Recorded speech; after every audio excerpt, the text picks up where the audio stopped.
Hello guys, আজকে কার জন্মদিন? তাই তোমার ভালো লাগছে? এদিকে এসো।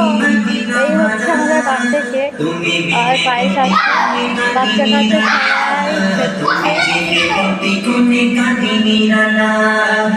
আর আমাদের বর্ণে যেটা হয় সেটাই হচ্ছে।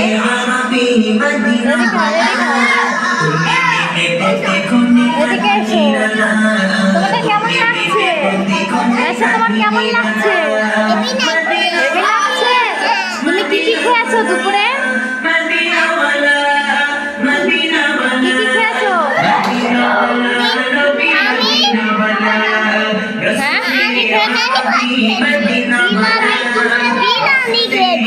বিরিয়ানি। সিয়াম, তুমি কি খেয়েছো? তাই? আর এখন কি হবে? হ্যাপি বার্থডে কার? জোরে দে না। আচ্ছা, তোমাদের কেক কোথায়? ওই যে ওইখানে। ঠিক আছে।